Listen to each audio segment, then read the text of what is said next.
Good morning to all of you. और आज मैं अपने नोटबुक में कुछ लिख रहा था। लिखते लिखते मुझे लगा कि बीपीएससी के बारे में क्यों नहीं कुछ महत्वपूर्ण बातों पर चर्चा की जाए। सबसे महत्वपूर्ण यह है कि हमें करना क्या चाहिए। कोई भी व्यक्ति जब आता है, तैयारी शुरू करना चाहता है, तो वह कई चीज़ों से गुजरता है। क्या करें, कब शुरुआत करें, कब से पढ़ना ठीक होता है, ऐसे बहुत सारे प्रश्न उसके दिमाग में चलते हैं। यदि मैं शुरू कर दूंगा तो क्या मुझे सफलता मिलेगी, सफलता मिलेगी तो किस कीमत पर, कितने दिन तक मुझे पढ़ना होगा, कितने घंटे। बहुत सारे लोग बहुत छोटी छोटी चीज़ों पर अटक जाते हैं और उसी के चलते वो पहला निर्णय नहीं ले पाते हैं, पहले कदम पर चल नहीं पाते हैं। तो मैं बहुत सारी बातों को लिख रहा था, उसी में मैंने अभी लिखा है कि सफलता दरअसल है क्या। तो दरअसल सफलता एक हैबिट है। आप एक छोटे से चीज़ में भी यदि सफल होने की आपको आदत लग जाती है तो यह हैबिट बन जाती है। तो सबसे पहले ज़रूरी है कि हम अपने व्यक्तित्व में उस सफलता की आदत को शुमार करें। एक बार एक छोटे से ही प्रयास में सफल होकर दिखाएं और फिर बार बार यह सफलता आपकी कैसे हो सकती है, मैं आपको स्टूडेंट के रूप में समझाता हूँ।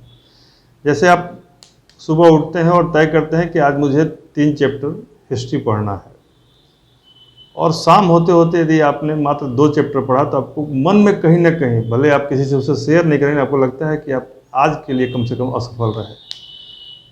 लेकिन एक व्यक्ति अगले दिन उठता है और वह 3 के बदले 5 चैप्टर का लक्ष्य रखता है और उसे पढ़ लेता है, तो उसे लगता है कि मैं सफल हुआ। एक तीसरा व्यक्ति है जो 2 ही चैप्टर का लक्ष्य रखता है लेकिन उस पर अमल करता है, तो वह भी खुद को सफल महसूस कर रहा है।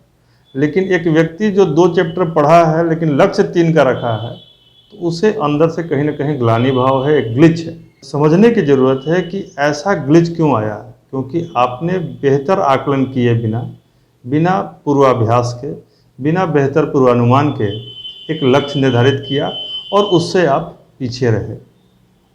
छात्रों को सबसे पहले आत्माकलन करना जरूरी है, और उस आकलन को करने के लिए आपके पास एक पेन पेपर होना चाहिए और आप तय करें कि हम इस विषय में इतना पढ़ सकते हैं, इस विषय में इतना पढ़ सकते हैं। यदि 11 विषय हैं और साल भर में आपको पढ़कर उसमें परीक्षा पास करना है, तो कहीं ना कहीं आपके अंदर विश्लेषण, क्योंकि ऐसा कहा गया है कि काम की अधिकता हमें परेशान नहीं करती है, काम की अनियमितता से हम परेशान होते हैं।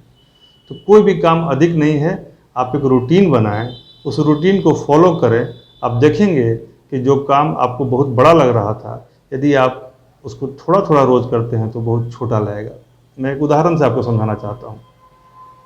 मैंने एक छोटे से बच्चे को, वो पढ़ाई शुरू कर रहा था, तो उससे मैंने कहा कि तुम 3 शब्द रोज़ याद करना। तो वो बड़ा चंचल बच्चा था, उसने कहा कि सर मैं तो 10 शब्द रोज़ याद कर सकता हूँ। मैंने कहा नहीं, 10 तुम कर लेना, कभी करना होगा तो, लेकिन 3 मिस मत करना। महत्वपूर्ण यह है कि आज आपको 3 शब्द याद करने हैं तो कल भी 3 शब्द याद करने हैं। शुरू में तो बोले 3 शब्द तो सर मैं 10 मिनट में याद करके उसके वाक्य भी बना दूंगा। लेकिन कोई बात नहीं बेटा, तुम इसे 1 सप्ताह करने के बाद मुझसे मिला। जब 1 सप्ताह बाद वो मुझसे मिला तो बताया कि सर यदि मैं सच बताऊं तो मैं 4 दिन लिख ही नहीं पाया, 4 दिन मुझे समय ही नहीं मिल पाया। कहने का मतलब है कि व्यक्ति सबसे अधिक जहाँ पर समस्या आती है वो कंटिन्यूटी की समस्या आती है, निरंतरता की समस्या आती है। यदि आप 3 शब्द रोज लिखते हैं, फिर मैंने उसे समझाया कि देखो यदि 3 शब्द तुम रोज लिखते तो 1 साल बाद 1065 वर्ड, 1365 दिन होते हैं 1 साल में, तो अब कम से कम 1100 शब्द आप कर पाते। तो बोले 1100 शब्द, 1100 शब्द ही नहीं, यदि वर्ब लिखते हैं तो हर वर्ब के 5 फॉर्म होते हैं, गो, वेंट, गॉन, गोइंग और गोज। तो 5 फॉर्म, यानी कि 1100 तो आपको ऐसे याद होते हैं और उसको 5 गुना आप ऐसे उसके महत्व को और उसके मतलब को समझ जाते। यानी केवल 3 शब्द रोज याद करके भी 1 साल में आदमी 5000 शब्द जान सकता है, लिख सकता है, पढ़ सकता है, समझ सकता है। किसी अंग्रेजी के विद्वान ने कहा है कि यदि किसी व्यक्ति को 5000 शब्दों का सम्यक ज्ञान है तो वो धारा प्रवाह अंग्रेजी बोल सकता है, लिख सकता है और समझ सकता है। अब सोचिए 1 साल रोज 3 शब्द, एक शब्द को पढ़ने में यदि हम मानते हैं कि 1 मिनट का समय मैक्सिमम लग रहा है तो 3 मिनट, और जिसके वाक्य बनाने में यदि 3-3 मिनट और लगते हैं तो 10-15 मिनट का काम है ये। जिंदगी भर के लिए वो शब्द आत्मसात हो सकते हैं, लेकिन व्यक्ति क्या करता है कि उसके लिए वो समय नहीं निकाल पाता है, क्योंकि उस समय रोज़ निकालना है। किसी भी विद्यार्थी की सफलता के लिए ज़रूरी है कि तमाम काम को करते हुए वह अपने मूलभूत काम को करने के लिए रोज़ समय निकाले, अनुशासित रहे और उसके प्रति पूर्ण श्रद्धा रखे, तो सफलता निश्चित है। ऐसा आप आजमा कर देखिएगा।